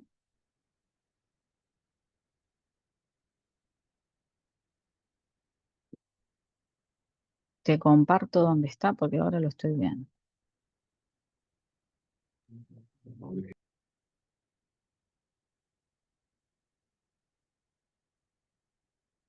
¿Ves la pantalla? Acá en Sí. bibliografía recomendada, este es el manual, apoyo para incendio. Ah, está. ¿Está? No, porque yo no veía que estuviera el módulo de combate contra incendios como tal. Veía que estaba la exposición de Está en residuos. en la carpeta de incendios. Si vos en la carpeta de incendios entras, acá está el método Messeri, que fue el que vimos hace unas cuantas clases. Está el manual que se llama Apoyo para el Diseño, y después están estas dos guías que de protección estructural, que estamos hablando un poquito ahora, y una guía de protección pasiva que es de compartimentación. Y igual lo que tiene en el manual, que habla de estas dos cosas también, es bastante abarcativo. Si te descargas la carpeta entera, te la descarga ordenadita así como está. Ah, No, de nada. A ver, vamos a volver a compartir. ¿Dónde andábamos?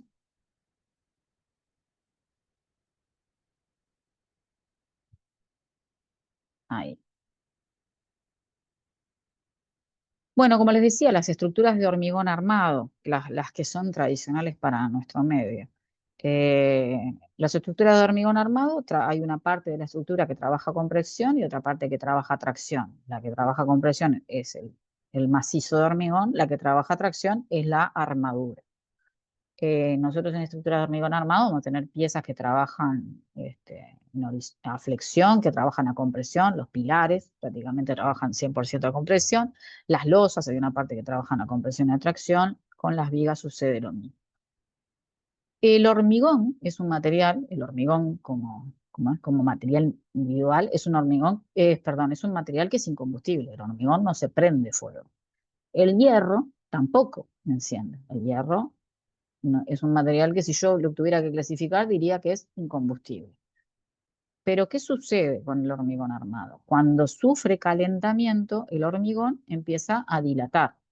Entonces, en el caso del hormigón armado, si el material es sometido al fuego, este material empieza a dilatar, puede llegar a partir o a quebrar, esa dilatación puede fisurar el material y eventualmente, si la acción del fuego sigue, esta fisura puede llegar a incidir en los hierros, ¿no?, que están embebidos en el hormigón. A su vez, tienen coeficientes de dilatación diferentes la armadura que el hormigón.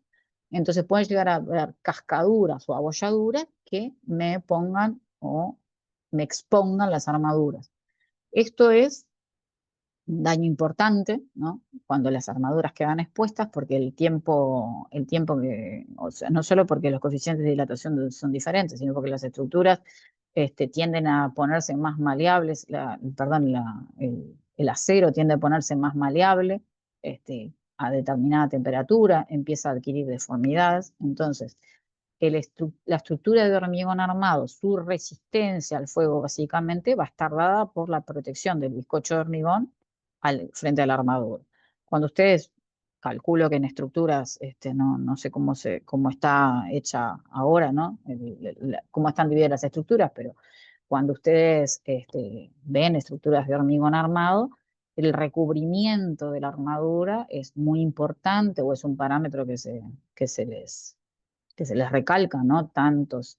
tantos milímetros, tantos centímetros de recubrimiento, que en general es para evitar que hayan daños en el ambiente de oxidación. Entonces eso, la oxidación también es un proceso que hace que la armadura empiece a tener como capas y empiece a apretar o como a dilatar el hormigón de alguna manera y hacer fisuraciones. Y bueno, allí puede entrar el agua y puede entrar la corrosión y cada vez esas cascaduras se hacen peor. Pero este recubrimiento también actúa como protección de la propia armadura frente a un incendio. Entonces, ¿cómo se va a comportar la estructura de hormigón armado? En general, bien. Y va a depender mucho del tipo de estructura que se trate, digamos, cómo está hecha, qué recubrimiento tiene y su estado de conservación.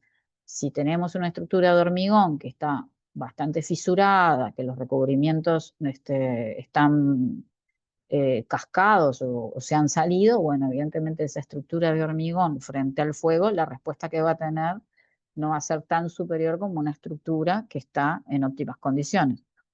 Pero en general la estructura de hormigón armado puede resistir al fuego 90, 100, 120, 240 minutos y más. Para llegar al colapso de una estructura de hormigón armado, en el caso de un incendio, el fuego tiene que ser de gran envergadura, tiene que sostenerse por bastante tiempo, o por bastantes minutos, digo, incidiendo, ¿no?, sobrecalentando el hormigón y calentando las armaduras y produciendo esa dilatación. Capaz que cuestiones especiales a tener cuidado que en estructuras, por ejemplo, postensadas o pretensadas, esto puede llegar a ser bastante más pronunciado, ¿no? El deterioro del hormigón puede ser más pronunciado. Una estructura de un prefabricado, por ejemplo, de hormigón, que está pretensado, entonces las armaduras, cuando se pusieron el bizcocho de hormigón, se estiraron, entonces esta estructura en general es más fina.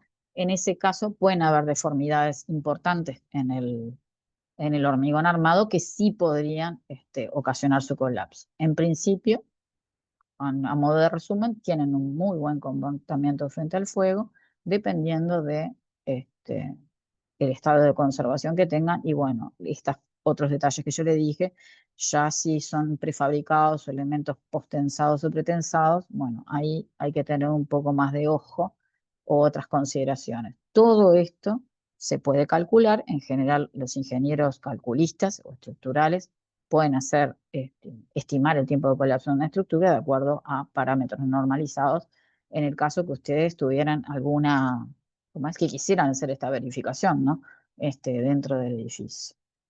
Luego nosotros vamos a tener, uy, perdón que se me movió, ¿dónde me fui? Acá.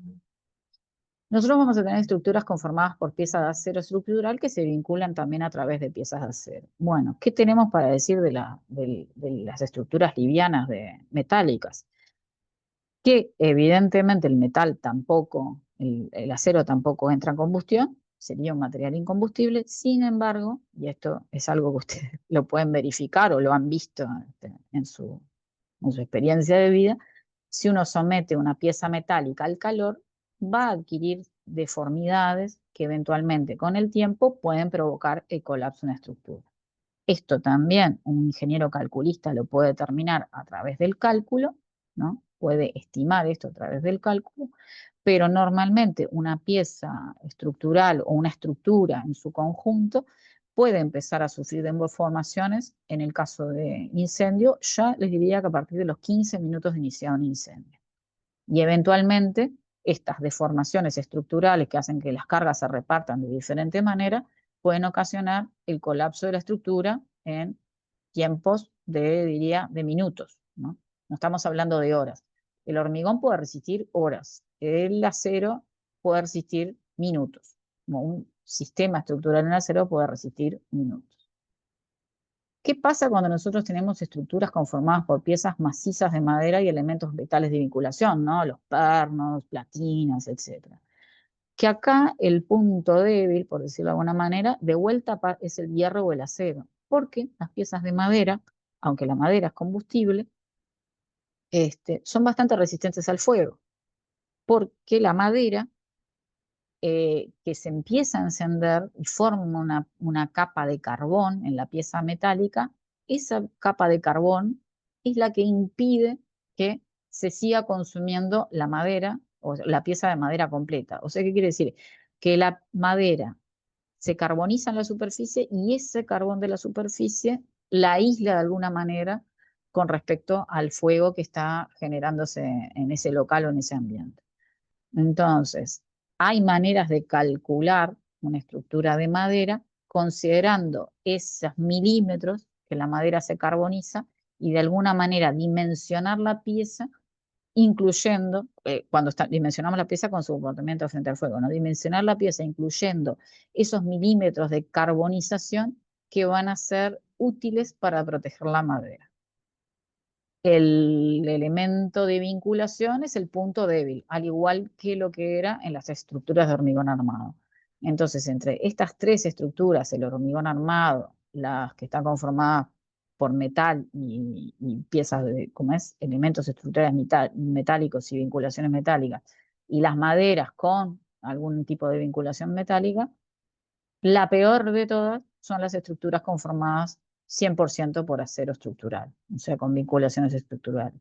La mejor sería la estructura de hormigón y con un muy buen comportamiento las estructuras de piezas de maciza madera, de madera maciza. A mí me toca en la actividad profesional, y bueno, de hecho ahora en estos días estaba con un proyecto de un estudio, ¿no? Que bueno, que es un centro logístico, un galpón que viene 100% importado de Argentina.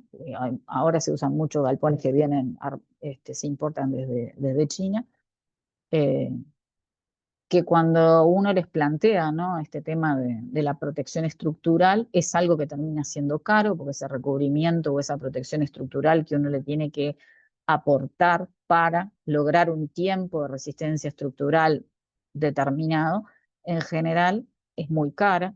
Entonces ahí empieza como un tire y afloje entre si realmente es necesario o habrá que ponerlo o esto es muy caro.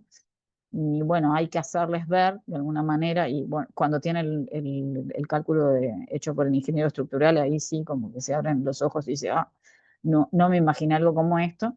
Yo he recibido cálculos que dice que la estructura colapsa a los 10, 12 minutos. Entonces, pensar que un edificio en 10, 12 minutos esté en el piso, bueno, ahí abre un poco los ojos y las personas dicen, no, pucha, capaz que sí es cierto que tengo que hacer esto, ¿no? Y les puedo asegurar que a las aseguradoras el tener un edificio que colapse en 10 o 12 minutos no les hace ninguna gracia tampoco, ¿no? Entonces, bueno, ahí hay como un tiro y afloje entre los costos de hacer ese recubrimiento entumecente, en general son pinturas, ¿no? Que se aplican en la superficie, o también se puede hacer encajonado con yeso rojo, esa es otra opción, pero es muy difícil hacer en naves industriales una cosa como esta. Esta protección estructural para lograr aportarle ¿cómo es? A la estructura una resistencia al fuego determinada, empieza a ser un costo bastante significativo en lo que es el costo de obra y bueno, a veces uno tiene que tener presente eso en la mesa de diseño de antemano y bueno, evaluar capaz que una estructura de hormigón armado termina siendo, aunque sea una estructura pretensada o postensada, no industrializada, capaz que termina siendo más económico que una estructura de acero protegida. Esto ustedes deberían de tener la soltura, digo, para manejarlo y analizarlo desde el tablero de diseño, ¿no? O sea, si yo tengo tal programa, de vuelta lo mismo con el International Building Code, digo que es bastante orientativo con respecto a esto, bueno, si yo tengo tal tipo de programa, yo voy a poder utilizar tal tipo de estructura, si se requiere que esté protegido o no, y hacer ese análisis previo a, bueno, llegarse con la sorpresa de que esto sale un montón de dinero. No sé si alguien tiene alguna consulta acerca de este pantallazo así de estructuras que les he mencionado. Evidentemente hay muchísimo más para hablar. ¿Alguna consulta?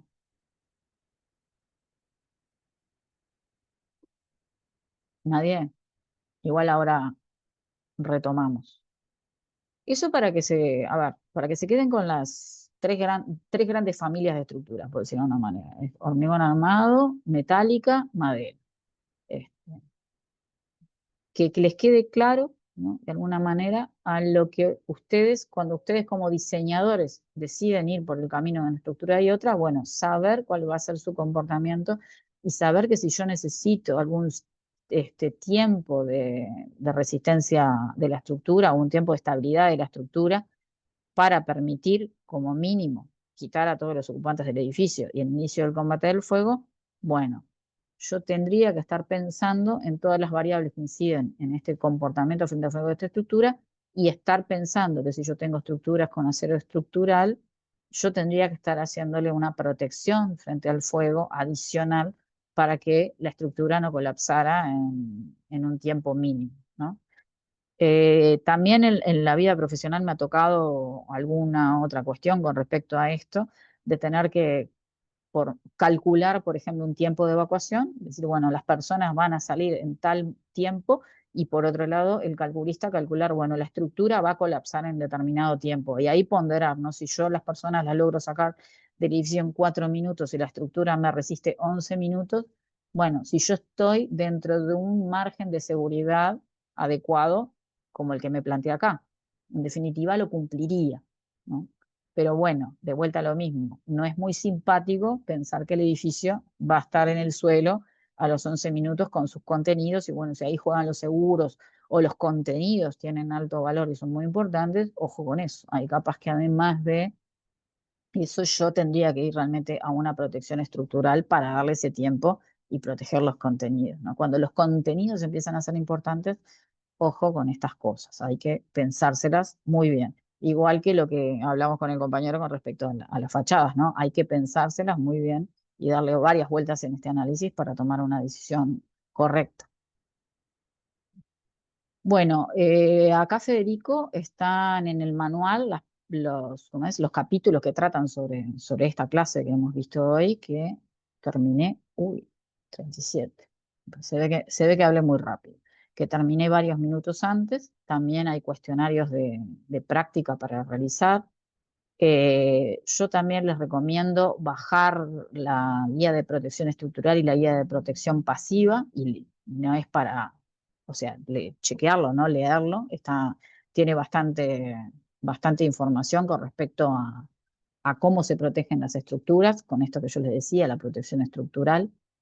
Si ustedes leen en el manual van a ver que una de las maneras que se define, bueno, esa protección estructural que para las piezas de acero o que se define cuántas micras se necesita de qué tipo de recubrimiento, se determina a partir del análisis de las estructuras, de su masividad, que es un parámetro que define, bueno, de esa masa que conforma esa pieza, un perfil T, un perfil C, un perfil T, bueno, cuánto está expuesto, entonces relaciona la masa como si nosotros hiciéramos un corte, la masa de ese perfil, cuántas caras expuestas tiene frente al fuego, y bueno, a partir de ese parámetro de masividad es que se define la cantidad de micras que va a tener ese recubrimiento estructural, algo que evidentemente nosotros como arquitectos no vamos a calcular, pero sí tenemos que tener claro cómo es que se define. Y está bastante explicado en esta guía cómo es que se realizan esas protecciones y bueno, cómo es que operan eso en el proceso de obra. Ustedes también deben de considerar que, bueno, que esos sistemas de protección pasiva de estructuras metálicas en general requieren de que se cumplan ciertos parámetros, ¿no? La pieza tiene que estar limpia, tiene que tener una protección contra el óxido, evidentemente el hierro, además tiene que tener una capa de imprimación y arriba va la protección estructural. Entonces ustedes como arquitectos cuando tienen que especificar cómo se pinta esa pieza de acero, con qué recubrimientos tienen que tener en cuenta que son varias capas como es de pintura o de recubrimientos que lleva esa pieza estructural, de las cuales una de ellas es la protección frente al fuego, pero que tiene que estar relacionada con todas las anteriores, ¿no? Un mal tratamiento de la superficie puede incidir en que la protección estructural no cumpla la función que tiene que cumplir, porque bueno, porque está mal colocada, porque no tiene adherencia, porque no tiene el espesor suficiente, etcétera, etcétera. Y ustedes van a tener que controlar en los procesos de obra que tengan que ver con este tipo de estructuras, que eso se coloque correctamente.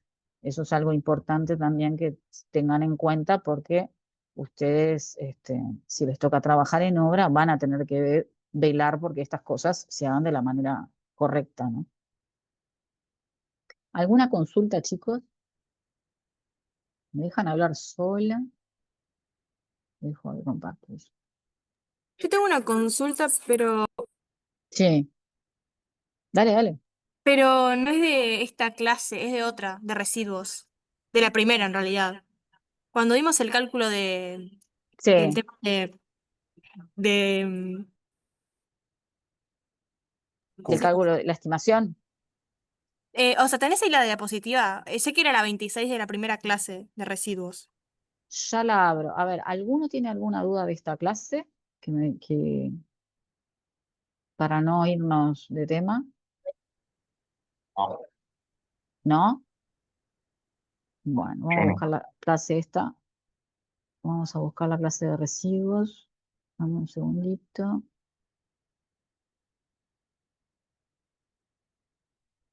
Ah, compartimos.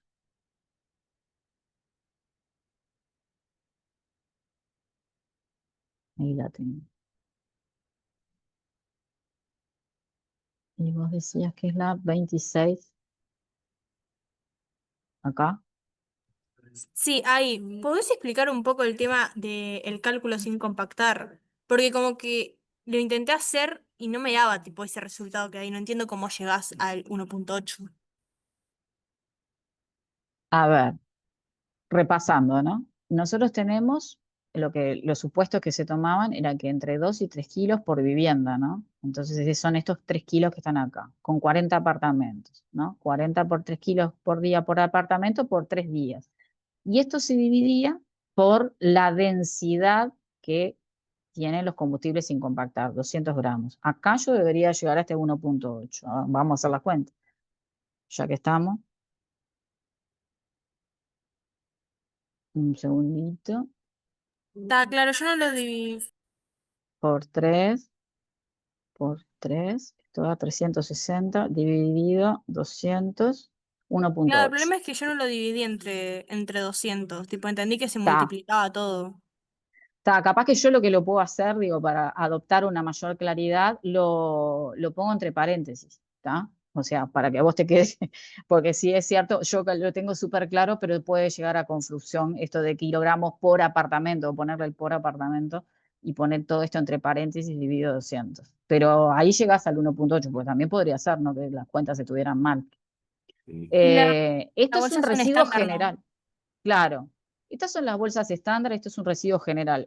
Ustedes vean, ¿no? Que ya desde que dimos esta clase, que no me acuerdo hace cuántos días fue, ya en la prensa ha salido, y yo he leído que en algunos casos, en algunos barrios de Montevideo, se ha vuelto a la recolección puerta a puerta, ¿no? O sea, a la bolsa entregada ¿cómo es? Al recolector de residuos. Nosotros hablamos de este tamaño de bolsa, hablamos de una bolsa que sea manuable por una persona, ¿no? Nosotros podríamos usar bolsas gigantescas y poner más residuos, pero ¿quién las agarra, no? Entonces, este es un tipo de bolsa estándar. En algún momento la bolsa estándar, antes que se empezara a cobrar, incluso era la bolsa de la camiseta del supermercado, ¿no? La que entraba en la papelera. Entonces, bueno, cuando nosotros hacemos este cálculo de compactado sin compactado, bueno, estamos poniendo una bolsa que aproximadamente ocupe este espacio y que sea manuable para un transporte de personas. En el tema de recolección de residuos estamos en un momento, por lo menos en Montevideo, donde la cosa puede cambiar radicalmente, ¿no? Podemos pasar, capaz que podemos volver a este tema es lo que se dice, ¿no? Que va a volver a estar intradomiciliario y que va a haber una clasificación primaria, por lo menos, una entrega, tal vez, no han aclarado demasiados, en algunas zonas de recipientes donde acopiar estas cosas con días para el retiro. O sea que yo creo que saber, aunque sea hacer esta cuentita de almacenero, está bueno, o que lo tengan en cuenta, porque generar estos espacios en un edificio con 40 apartamentos, con la lucha que hay, ¿no? Por lo que se vende y lo que se comercializa, puede ser un tema bastante complejo en la toma de decisiones, ¿no? Decir que, bueno, que necesito un local de 2 metros cuadrados parece loco, pero de pronto te dicen, no, no hay, no se puede, no lo tengo. Así que, ¿te quedó claro, Y Alfonsina? Sí. Ahí abajo que haces 0,4 por 0,5, ¿es porque usás el 40 y el 50 pasado a metros y el 60 no porque es la altura de la bolsa? Claro, claro, como si yo fuera apilando. Igual yo lo puedo hacer, podría adaptarlo esto a un contenedor, ¿no? Hacer el volumen de un, ponerle que la intendencia dice, bueno, yo voy a dar a las viviendas ahora, a los edificios de vivienda, unos contenedores de tantos litros, con rueditas. Bueno, haría lo mismo. Trataría de llegar a los metros cúbicos y decir, bueno, si me trae tantos contenedores, ¿cuántos contenedores necesito? Hay que tratar de utilizar, o sea, quédense con la lógica del cálculo, no se agarren de lo de los 40, 50, 60, sino piensen en litros, en volúmenes, en densidad de los materiales. Estos 200 estamos con residuos, por decirlo de una manera, comunes, ¿no? Lo que podrías encontrar en tu casa. Si vos tenés, si estuviéramos hablando de, no sé, de otro tipo de residuos ya más específico, ¿no? El que está en la vivienda, de alguna industria, no sé, de madera, de lo que fuera, capaz que tendríamos que recurrir a alguna tabla como para tener otra orientación con respecto a la densidad. Pero bueno, los residuos mezclados domiciliarios tienen esta densidad. Y creo que por ahí debe haber en la web tablas con respecto a, bueno, residuos de tal actividad, la densidad que tienen. Quédense con la mecánica, no traten de aprender de memoria este tipo de cosas que no tienen sentido, porque evidentemente esto va a cambiar. Pero es más o menos esto, bueno, ¿cuánta gente, qué tasa de residuos se generan, cuántos días va de acopio y la densidad? Bueno, ahí yo tengo un volumen. Capaz que la intendencia te dicen, bueno, vamos a entregar a las viviendas, a los edificios en altura, carros con rueditas para los residuos, para que clasifiquen, de, no sé, 0,5 metros cúbicos. Vamos a necesitar, en mi edificio vamos a necesitar 4 carros, por decirte de alguna manera. ¿Se entiende? Y ahora sí, gracias. Bueno, ¿alguna otra consulta, chicos? Bueno, entonces damos por finalizada la clase hoy, seguimos el miércoles. Traten de fijarse de bajar esa carpeta que está en EVA para empezar a leer y bueno, si tienen alguna consulta, lo vemos en la clase que viene. ¿Les parece? Bueno, buena jornada. Chao. Chau, chau. Buena jornada.